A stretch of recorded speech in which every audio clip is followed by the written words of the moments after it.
Hello, my beautiful people. I hope everyone is having an amazing day today. I want to apologize because I didn't realize that I didn't post on here what sickle cell was and actually broke it down. So my apologies. I was going to try to find the video that I made before on my other page, but I couldn't find it. So here it is. So sickle cell is a blood disorder that affects your red blood cells. Your red blood cells are supposed to be round and flexible, and your red blood cells is what carries oxygen all throughout your body. So your tissue, your bone, your organs, everywhere, right? So when you have sickle cell, your cells are C-shaped, sickle-shaped, and they have trouble passing through the blood vessels because of how rigid they are and because of the shape of it. So the cells will clump together inside your blood vessels. And when your red blood cells are not getting to certain places, then that part of your body is not getting enough oxygen, and that can cause strokes, heart attacks, bone damage, organ damage, just a number of issues, because you have to understand that the job of the red blood cells is to oxygenate everything.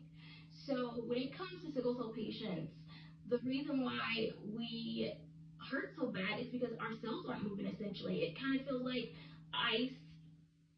Well, I would say it kind of feels like broken glass and your veins trying to move. And a lot of the time, cold weather or just like a fluctuation in weather will cause a sickle cell crisis, especially the cold. So the cold causes everyone's blood vessels to constrict, right? So imagine if your cells aren't round and flexible and your blood vessels start to constrict. That makes it even harder for the blood cells to move around.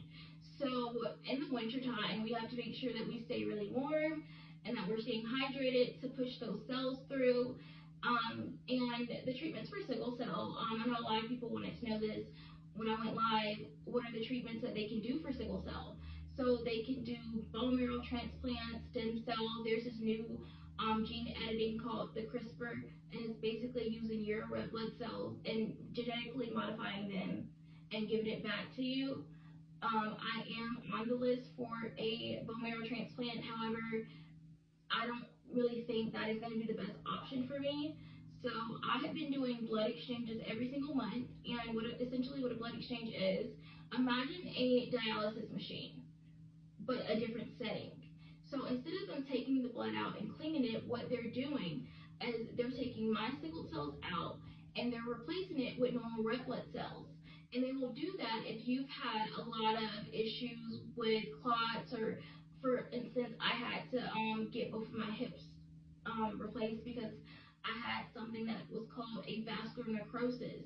So over time, the sickle cell just kept cutting the blood flow off to my hips, and it got to the point where it cut the blood flow completely off. Around most of your body, you have multiple blood vessels that go and run to a place, but your hip only has one. So once it's gone, it's gone. So basically, my hip started to collapse, so they had to do a double hip replacement. After I got the hip replacement, my doctor thought it was going to be a good idea to put me on blood exchanges to prevent any vascular necrosis from appearing anywhere else, or try to prevent organ damage. A lot of people don't understand how painful and how hard it is to live with sickle cell because we look like we're okay. Like if I didn't have my port access, you probably wouldn't even know that I had sickle cell. And I think that we have to remember that just because you can't see someone's pain doesn't mean that they're not in pain. You know, I get on TikTok a lot and advocate for sickle cell, and you want to know the things that I've noticed the most on here is that when a sickle cell patient comes on here and they complain about the treatment and care that they're getting, the people in the medical field are just random people. They love to blame sickle cell patients for being selfish and doing X, Y, and Z. But let me explain something to you. We understand that doctors and nurses have other patients, okay? But what we don't appreciate is when you try to invalidate our story and invalidate what we are telling you about, instead of sitting down and actually listening and trying to make a change in the sickle cell community. The fact that this young lady was upset because she kept calling for her nurse, and her nurse took forever, and somebody was like, oh, your nurse was probably attending to someone that was actually sick in X, Y, and Z, and if you don't like the care, then you should go home. Let me ask you something. If your family member was sick and they weren't getting the care that they needed, wouldn't you be upset? Wouldn't you be upset? I don't think y'all realize how many times people have died from sickle cell, not because of the actual sickle cell, because of ignorant nurses and doctors that don't want to listen to their patients, that don't want to take our pain serious. We didn't ask to have a genetic blood disorder. And the fact that some of y'all know all the issues that sickle cell can cause, and you still choose to be hateful towards us, just proves that there is so much racism and biasm in the medical community, and it's not okay. It isn't okay. When people speak out loud and share their stories, it's most likely because they've lost people close to them with sickle cell. I lost my cousin Kayla at the age of 20, and she ended up having a stroke and a heart attack.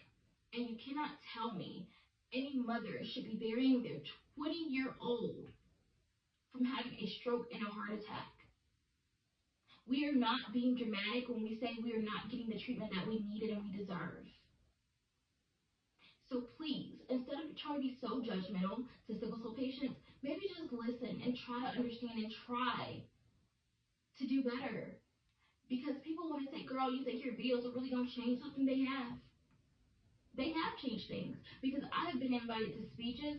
I have been called and asked what protocols should they have in place for sickle cell patients. Just because you want my voice to be silenced doesn't mean that I will be silent.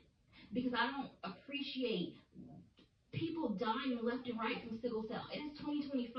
There is no reason why we should still be dropping like this.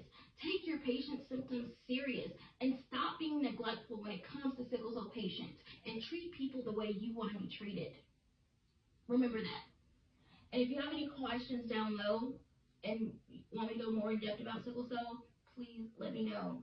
Oh, by the way, I meant to say this at the beginning, but sickle cell is a genetic disorder. It's not something that you can catch or anything you can get. Both of your parents have to have sickle cell trait for you to be able to have a chance to have sickle cell. And I can get more into that when I do another video.